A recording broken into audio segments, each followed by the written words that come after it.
Hello, this is Lilian, welcoming you to the 1912th edition of the Enfield Talking Newspaper, Dateline the 18th of July 2013. The readers this week are Joan, Beverley, Rod and myself, Lilian, with Colin on the controls. The items that we will be reading come from our local newspapers, the Enfield Gazette and Advertiser, and the Enfield Independent, and are their copyright. Our title music is Country Rock Polka, composed by Pat Prilly, Fernand Boulon, Harry Brewer, and performed by Jean-Jacques Perry, and is used with his kind permission. Local stories include Pull Plug on Cable's Bid to Sell Off Royal Mail, Taylor urges Hunt to save Chase Farms A&E and maternity services, benefit cap will see increase in evictions, and Labour Supremos split over parties' links with unions. And I've got one special news item. It's just a reminder that ETN's AGM is on the 29th of July, which is Monday week, at the Park Avenue Resources Centre, Enfield. If you have to get a cab, could you please get a receipt from the driver so that you can be reimbursed? We hope to see you there. And the next one is, there is now available a minor ailment scheme. You should discuss this with your GP, who has a list of ailments for which you may receive a kind of passport. If you are experiencing any problems receiving your Enfield Talking newspaper, please phone Diane de Jersey on 0208 805 6578. That is 0208 805 6578. She is your listener's representative, and she will be pleased to help you. And now over to Joan, who will read the first item of local news.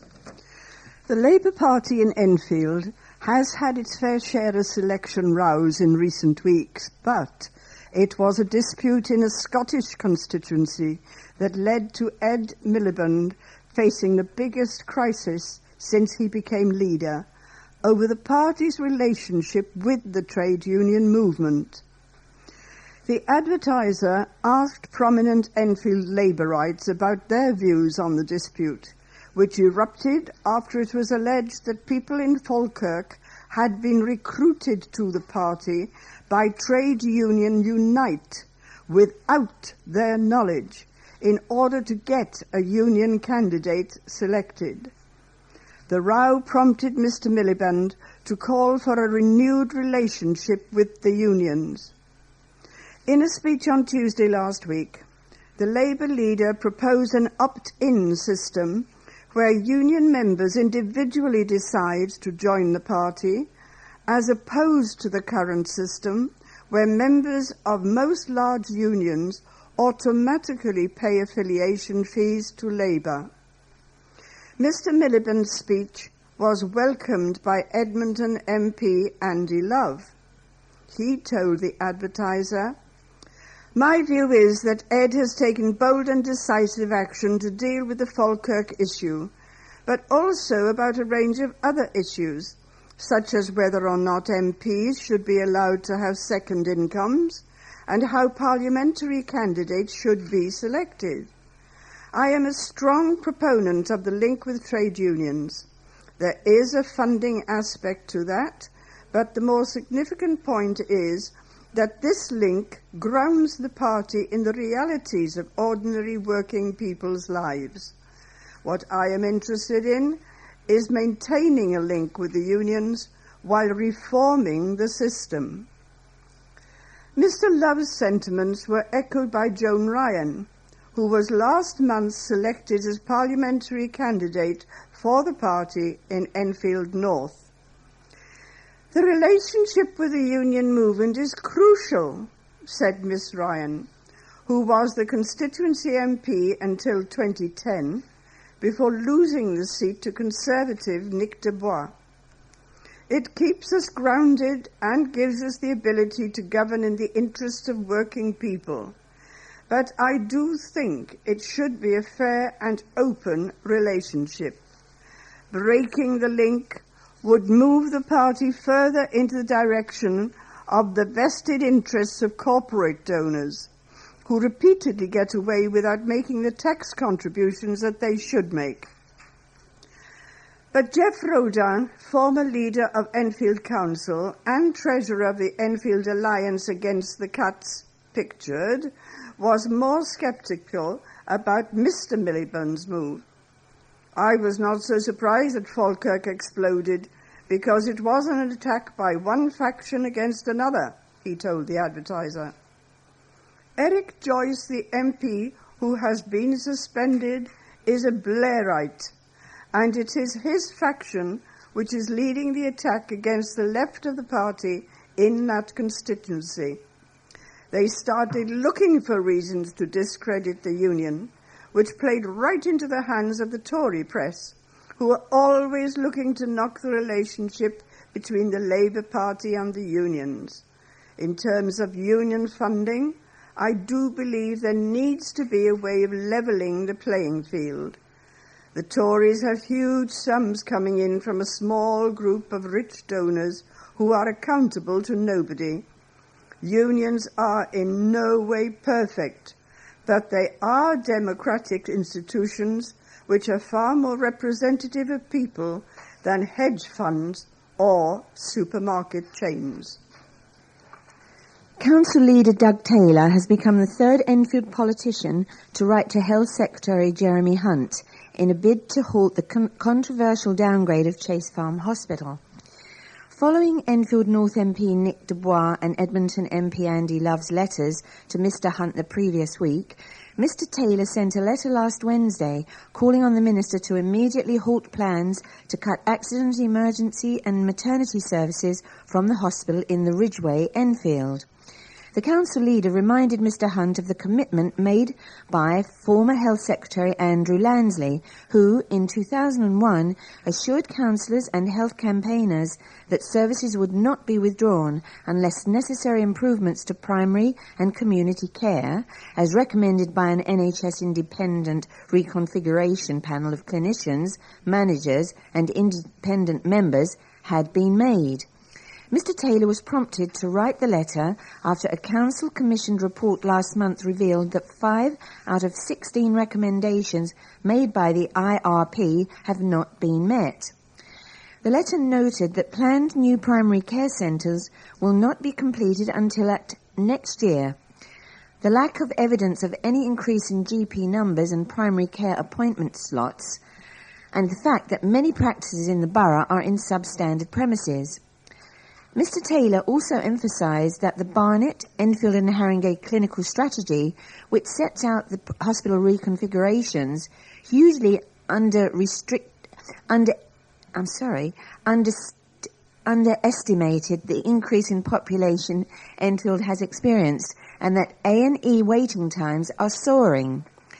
Following the removal of the A&E and maternity services at Chase Farm, patients will be sent instead to North Middlesex University Hospital in Stirling Way, Edmonton, or Barnet Hospital.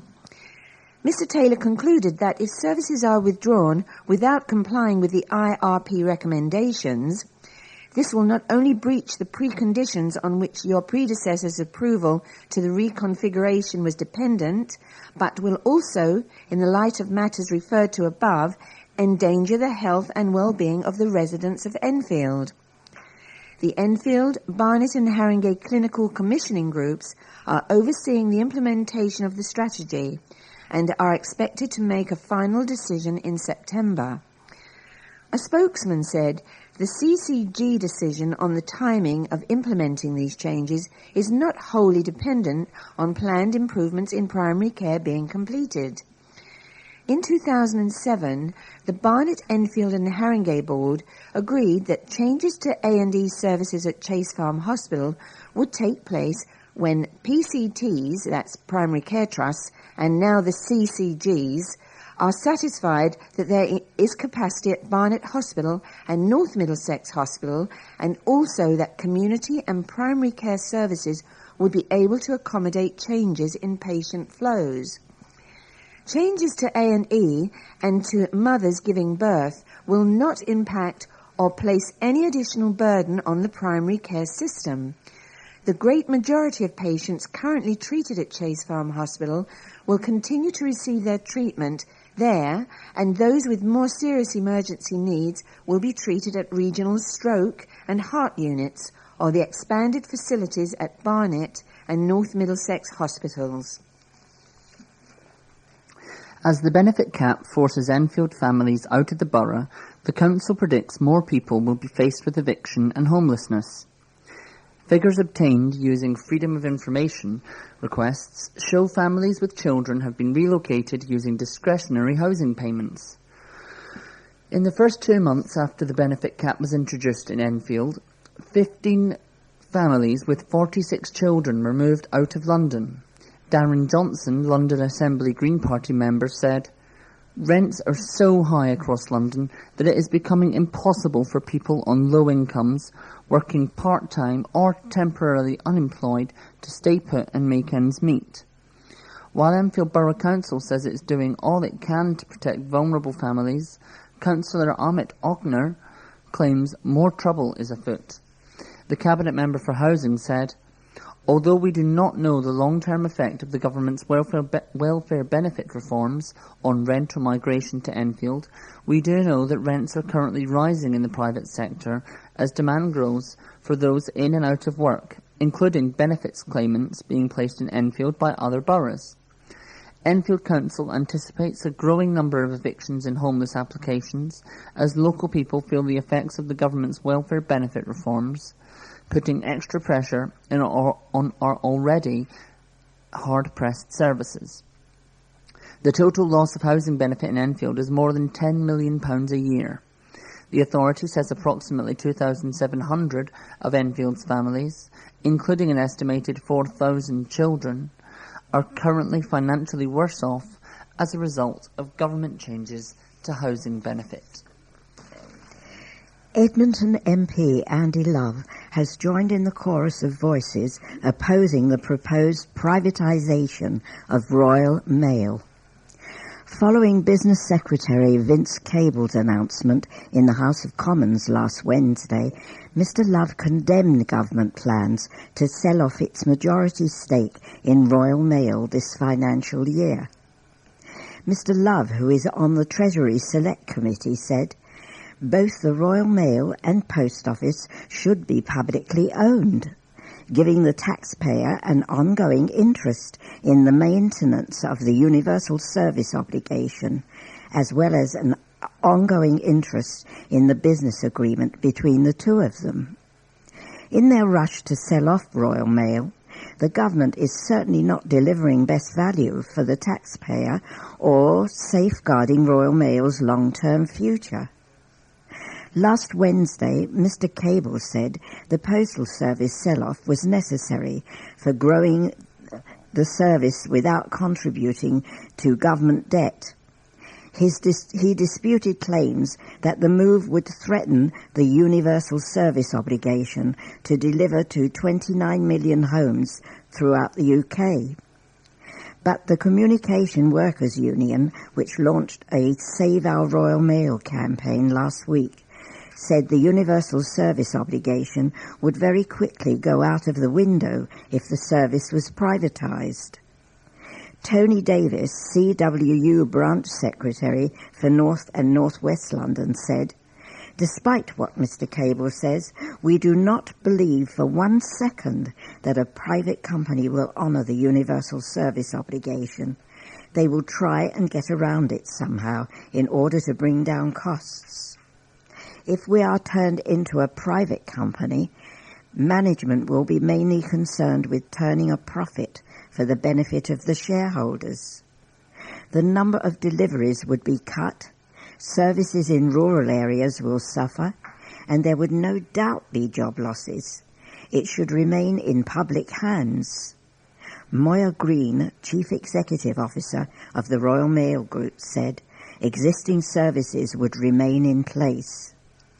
As we move into the private sector, the current legal position is that all terms and conditions that apply to Royal Mail employees would remain in place on the same basis, she said.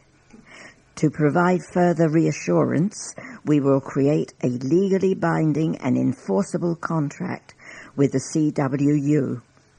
Pay and protections could not be changed for the period of the contract without the CWU agreement. An exact date for the sale of Royal Mail is yet to be announced, and there is no guarantee a transaction will go ahead.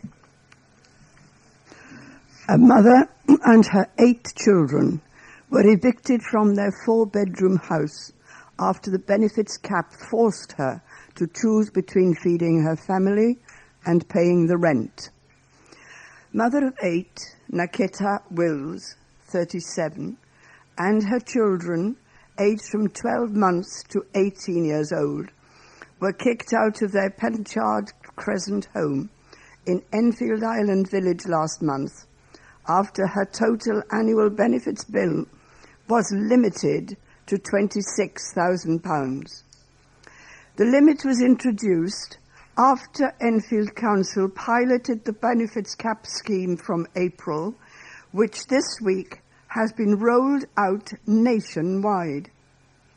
Left homeless initially, Naketa was forced to split her children between friends' houses as she struggled with the council to find a new home for her family.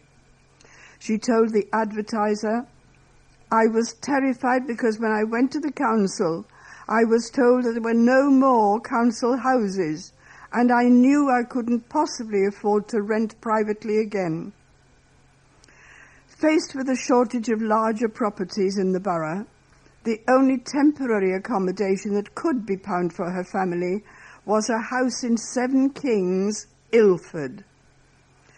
That is a 2-hour commute by public transport to both Keys Meadow Primary School in Tysoe Avenue, Enfield, where 3 of her children go, and Oasis Academy, Enfield, in Kinetic Crescent, where her elder 2 children study.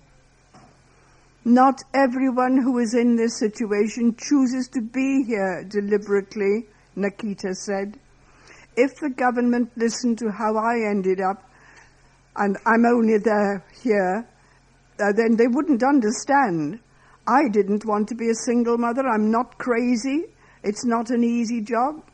I totally trusted the father of my children to provide for us, but he left us with nothing. Now, Naketa is waiting to be given permanent accommodation before she decides whether to move her children to closer schools.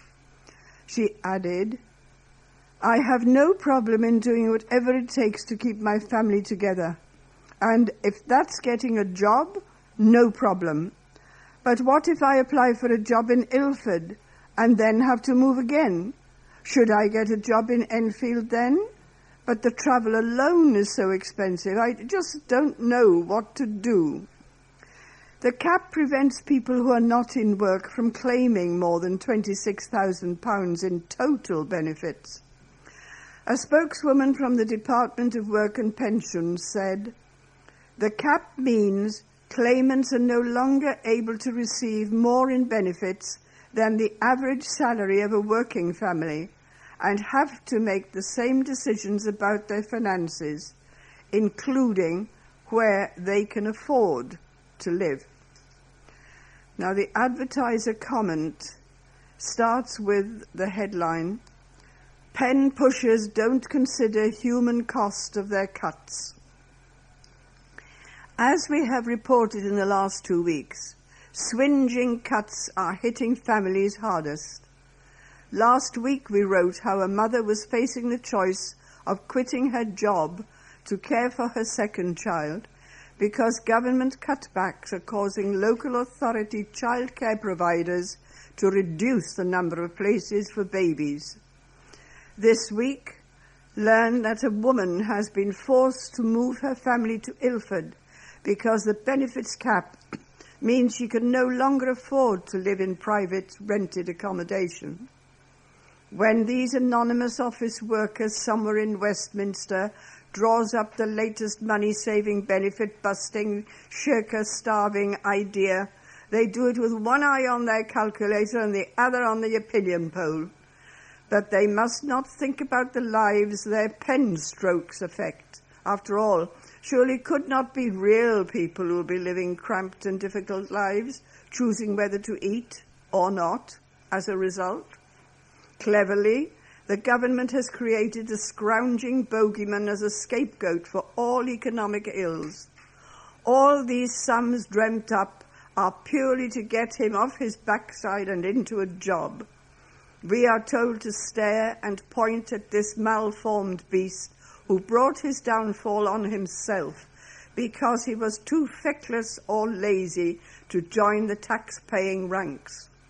This freak show carnival provides a welcome distraction for the government, so no one looks too closely at what has really set us on this course. Why are growth figures so miserly? And why are the biggest gamblers of them all, the bankers, hedge fund managers, and their ilk, getting away with throwing us into a recession while still being handled the GDP of a small nation to go away and retire quietly? Adam Gallagher is an idiot. At least that's what his nearest and dearest think. That's because over the next 3 weekends, the 31-year-old will be taking part in an energy-sapping series of events for charity. Starting on Sunday, Adam will be taking part in 2 triathlons and a 100-mile bike ride to raise funds for Chicken Shed Theatre in Chaseside, Southgate. Adam, who is appropriately head of fundraising at the Inclusive Theatre, will be heading to Berkshire this weekend to take part in a sprint triathlon at Eton Dorney. That's a warm-up for the following weekend's London Triathlon, an Olympic-length event which starts with a grueling 1-mile swim in the River Thames, followed by a 40-kilometre bike ride and a 10-kilometre run. As if that wasn't enough, Adam will then line up at the start line of the 100-mile Ride London bike ride on Sunday, August 4th. Adam said, "It puts an interesting spin on it in terms of asking people to sponsor me. I was just trying to find something a bit different to help me stand out a bit. I'm hoping people will give a little more money as a result," added Adam, who has already raised £1,300 of his £2,000 target. So what do his friends and family think about his challenge? "Mainly that I'm an idiot," said Adam. "I think people are really proud and encouraging. They are confused at why someone would do this, but they're very supportive. One thing people are shocked by is the swim in the Thames. The look on their faces is, why would you ever want to do that? So why is Adam putting himself through all of this? I'm raising money for Chicken Shed," he said, "which will go towards subsidising costs for children's memberships, enabling those who can't afford to take part to pay," he said. "I've worked at Chicken Shed for 3 years and obviously feel very passionate about their work to want to put myself through 3 weeks of physical torture." A group of people with lung diseases have donated breathing equipment to hospitals in Enfield to help people with similar conditions. The British Lung Foundation's Breathe Easy Enfield handed 5 nebulizers to intermediate care nurses at St Michael's Hospital and 5 to the Cambridge ward at Chase Farm Hospital last Wednesday. The group, which supports people with lung conditions, raised £650 to buy the nebulizers by holding stalls in supermarkets across the borough. Speaking at the presentation at Holt White Sports and Social Club in Kirkland Drive, Enfield, Group Chairman Pam Blake said, "A lot of people suffer from chronic obstructive pulmonary disease, COPD, and are in need of nebulizers. Nebulizers are in short supply, and many wards are in desperate need of them, so we wanted to do our bit to help out." Many members of Breathe Easy Enfield suffer from COPD, a collection of lung diseases including chronic bronchitis, emphysema, and chronic obstructive airways disease. People with COPD have difficulty breathing and often benefit from using a nebulizer.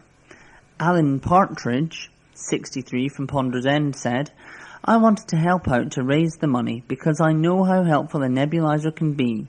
I've got one and it's been a great help to me over the last 2 years." Speaking on behalf of the nurses, Bernie Sanford, team leader for the intermediate care team at St Michael's, said, "We have many COPD patients, so these nebulizers will make a huge difference. It means we can give them to the patients who need them at short notice, as well as provide them to people at home without them needing to go to hospital. It's fantastic that Breathe Easy has done this. It's really generous and it is really appreciated by the nurses as well as the patients who will have the opportunity to use them." A gas and electricity company has urged people in Enfield to check their heating systems before the cold winter months. Despite temperatures rocketing this month, the Health Through Warmth team at N-Power are asking people to be prepared in case of any breakdowns as the cool months set to get even cooler. The message is particularly aimed at those who are vulnerable to the cold conditions.